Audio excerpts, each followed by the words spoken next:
ఉన్న బంగారాన్ని విడిపించి ఆ రోజు ఆన్లైన్ రేటుకే మేము కొంటాం. Sharma gold company. నమస్తే, వెల్కమ్ టు సుమన్ టీవీ. నేను మీ యామ్ని. ప్రస్తుతం మనతో ఉన్నారు ప్రముఖ ఆధ్యాత్మికవేత్త, గణపతి దత్త ఉపాసకులు, అమ్మవారి సేవకులు మురళీధర్ శర్మ గారు ఉన్నారు. గురుగారితో మనం మాట్లాడదాం. నమస్కారం గురుగారు. మహాదేవ శ్రీమాత్రే నమః. గురుగారు, ఈ మార్చి నెలలో అసలు ధనస్సు రాశి వారికి ఏ విధంగా ఉంటుందండి? తప్పకుండా అమ్మ, ఇక్కడ మనం ఎన్నో విషయాలు కూడా చెప్పి ఉన్నాము. ఫలానా రాశుల వారికి ఫలానా జరిగింది అని, జరగబోతుంది అని, కానీ చాలా కామెంట్స్ రూపకంగా కూడా 100% కరెక్టు, సూపర్ అనేటువంటి ఎన్నో కామెంట్స్ కూడా అన్నీ కూడా చూస్తూ ఉన్నాను. మీ అందరి కామెంట్స్ కూడా చూస్తూ ఉన్నాము. చాలా సంతోషం అందరికీ కూడా. అయితే ఇక్కడ ఒక విషయాన్ని గమనించుకోండి. గ్రహచారము గోచారం అనేటువంటిది వేరుంటుంది.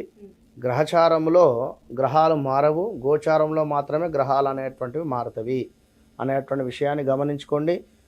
మనం చెప్పేటువంటివి ఇవి గోచారానికి సంబంధించినవి. కేవలం మీకు ఒక 40 to 50% మాత్రమే మ్యాచ్ అవుతవి, పూర్తిగా మ్యాచ్ కాలేవు అనేటువంటి విషయాన్ని మీరు గమనించుకోండి. మీరు పుట్టినటువంటి సమయానికి ఒక డేట్ ఆఫ్ బర్త్, పుట్టిన సమయం అనేటువంటిది ఉంటుంది. దానిని ఆధారంగా చేసుకొని మీ యొక్క ప్రిడిక్షను చెప్పించుకుంటేనే మంచి రిజల్ట్ ఉంటుంది. ఇక్కడ ఒక విషయాన్ని గమనించండి. ఒక మార్చి నెలలో ప్రేక్షకులు, మనకు ఎవ్వరికైనా కూడా 12 రాశులకు సంబంధించి కానీ, లేదా ప్రపంచానికి సంబంధించినటువంటి విషయాన్ని కానీ మీరు ఒక్క నిమిషం అర్థం చేసుకోండి. అరిష్ట గ్రహస్థితి అనేటువంటిది మనకు ఏర్పడేటువంటి పరిస్థితి ఉంది. ఇది ప్రారంభం కాబోతూ ఉంది. సామూహికంగా అనేక మంది కూడా వ్యక్తులు మరణించేటువంటి అవకాశం గోచరిస్తుంది. ఇది గమనించండి. వివిధ రకాల ప్రమాదాలు, సంఘటనలు, యుద్ధ భయము కావచ్చును మొదలయ్యేటువంటి అవకాశాలు కనిపిస్తూ ఉన్నాయి. విషాదకర సంఘటనలు కూడా ప్రారంభమయ్యేటువంటి పరిస్థితి గోచరిస్తూ ఉంది. గమనించుకోండి. ప్రతి ఒక్కరూ ఇష్టదైవారాధన చేసుకోండి.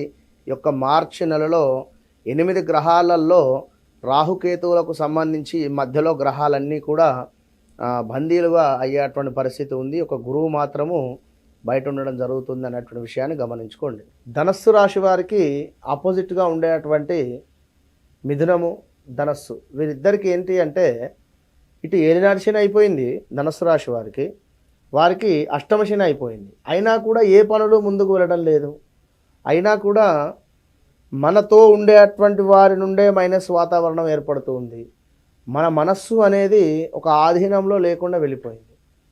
విన్నారా? ఏదో ఆలోచనలు, ఏదో నెగిటివ్ మైండ్ సెట్ అయిపోయేటువంటి పరిస్థితి. ఇంట్లో తులసి చెట్టు కూడా ఎండిపోయేటువంటి పరిస్థితి ఉంటుంది. అంటే అంతటి నెగిటివ్ ఎనర్జీ, అంతటి నెగిటివ్ వాతావరణం ఉండేటువంటి పరిస్థితి అయితే ధనుసు రాశి వారికి వస్తూ ఉంది. మరి ఎందుకు? అటు మిథున వారికి అర్ధాష్టమ కాలసర్పదోషము ఏర్పడింది. ఇప్పుడు వీరికి కూడా అర్ధాష్టమ కాలసర్పదోషం ఏర్పడింది. ఇది గమనించుకోండి. కనుక పనులు అందుకే ముందుకు పోవటం లేదు. మీరు ఏదున్నా కూడా రాహుకేతువుల సంబంధిత విషయాలలో జపాలు కానీ, దానాలు కానీ చేసుకుంటూ ఉండండి. అద్భుతమైనటువంటి ఫలితం పొందుతారు. ఇక క్షుణ్ణంగా చూసుకున్నట్టయితే, శని వక్రము గత 4-5 నెలల క్రితము కూడా, దాని తర్వాత కొన్ని ఇబ్బందులు, ఇప్పుడు మళ్ళా సవ్యం రావడము, మీకు పూర్తిగా కూడా ఏలినాటి శని అయిపోయింది. కానీ ఈ రాహుకేతువులు మాత్రం ఇబ్బందిగా ఉంది. అది ఒకటి గమనించండి. అయితే వీరికి ఏం జరుగుతుందట అంటే, నేత్ర సంబంధిత ఇబ్బందులు వచ్చేటువంటి పరిస్థితి ఉంది. కంటి సంబంధిత, కంటి చూపు తక్కువ అవ్వడం కానీ, లేదా లోపల ఏమైనా నరాలు దెబ్బతినడం కానీ, మొత్తానికి ఐ రిలేటెడ్ ఇబ్బందులు అయితే ఉన్నాయి. జాగ్రత్తగా ఉండండి. కోపం వలన కలహాలు, గౌట్ రిలేటెడ్ ధనం కోల్పోయేటువంటి పరిస్థితి ఉంది. తగాదాలు, సోదరులతో విభేదాలు ఏర్పడేటువంటి పరిస్థితి, ఇంకా ఏదో రకంగా ధనము ఖర్చు అయ్యేటువంటి పరిస్థితి.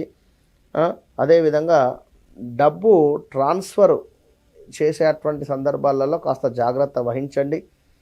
ఒకరికి చేయబోయి ఒకరికో ఆ తొందరపాటుతనం చేత ఏదో జరిగేటువంటి పరిస్థితి ఉంది. మనీ రిలేటెడ్ అగ్ని ప్రమాదాలు కూడా గోచరిస్తూ ఉన్నాయి. చూడండి, ఒక 5-6 రాశుల వారికి అగ్ని ప్రమాదాలు అని చెప్తూ ఉన్నాను. అది మీరు గుర్తుంచుకోండి. విన్నరా? భూ వివాదాలు, అదేవిధంగా ఆస్తులు కోల్పోయేటువంటి పరిస్థితి, ఇంకా భూ వివాదాలు అంటే ఇక్కడ భూమి మీరు అమ్మాలి అనుకుంటే అమ్ముడుపోయేటువంటి పరిస్థితి కూడా గోచరిస్తుంది. భూమి మీకు సంబంధించినటువంటి విషయాలలో ఇబ్బంది జరుగుతున్నా కూడా ఆల్ ఆఫ్ సడన్గా సెటిల్మెంట్ అయ్యేటువంటి పరిస్థితి కూడా ఉంది ఇక్కడ. విన్నారా? అదొకటి గమనించండి. ఇంకా ధైర్యం మాత్రం, మీ ధైర్యం, మీ సెల్ఫ్ కాన్ఫిడెన్స్ మాత్రం కోల్పోకుండా ఉండండి, ముందుకు వెళ్ళండి, చాలా బాగుంటుంది. ఇంకా చూసుకున్నట్టయితే ఉద్యోగంలో పెను మార్పులు గోచరిస్తూ ఉన్నాయి.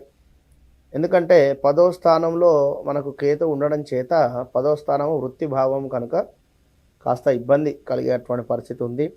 మీకు కూడా బామర్దుల చేత తగాదాలు ఏర్పడుతున్నాయి. గృహ మార్పులు చెందేటువంటి పరిస్థితి, స్థాన చలనాలు గోచరిస్తూ ఉన్నాయి. మీకు మేనమామ సహకారాలు అందబోతూ ఉన్నాయి. అదేవిధంగా బంధువులతో తగాదాలు ఏర్పడేటువంటి పరిస్థితి ఉంది. జాగ్రత్తగా ఉండండి. బంధువులతో తగాదాలకు సంబంధించినటువంటి విషయాలలో వివాహ ప్రయత్నాలు ఏవైతే ఉన్నాయో అవి సక్సెస్ అయ్యేటువంటి పరిస్థితి గోచరిస్తుంది. కష్టం మీది, పేరు మరొకరిదాగా ఈ యొక్క మార్చి నెలలో ఉంది, గుర్తుంచుకోండి. స్త్రీ మూలక కలహాలు, స్త్రీ మూలక ఇబ్బందులు గోచరిస్తూ ఉండేటువంటి పరిస్థితి ఉంది. పిల్లల చదువు మాత్రం చాలా బాగుంటుంది. ఇంకా మీరు నోరు ఎంత అదుపులో పెట్టుకుంటే అంత మంచిది అనేటువంటిది గుర్తుంచుకోండి. ఇంకా తీర్థయాత్రల ప్రయాణాలు చేయండి, ఆలస్యం చేయకండి. ఏవైనా ఉంటే మొక్కుబడులు, తీర్థయాత్రలు వెళ్ళిపోండి. ఈ యొక్క మార్చి నెలలో చెస్ట్ రిలేటెడ్ ఇబ్బందులు ఎదురయ్యేటువంటి పరిస్థితి ఉంది.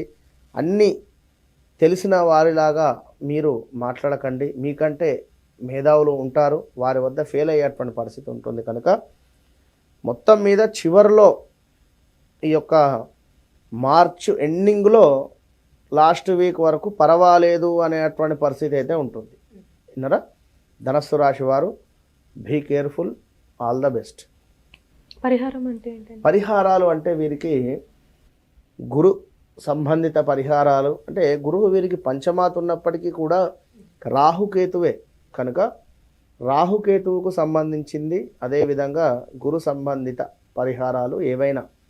ఇప్పుడు మనం ఆల్రెడీ రాహుకేతువుకు సంబంధించినటువంటి శుక్రవారము, అదేవిధంగా మంగళవారము రాహుకాల సమయంలో నిమ్మకాయతో దీపారాధన చెప్పి ఉన్నాం, చేసుకోండి. నిమ్మకాయతో చేసినటువంటి లెమన్ రైస్ చక్కగా కూడా దేవాలయంలో నలుగురికి పంచిపెట్టండి. అంతే, సింపుల్ రెమెడీ. చాలా చక్కగా తెలియజేశారండి. ధన్యవాదాలు. ఓకే.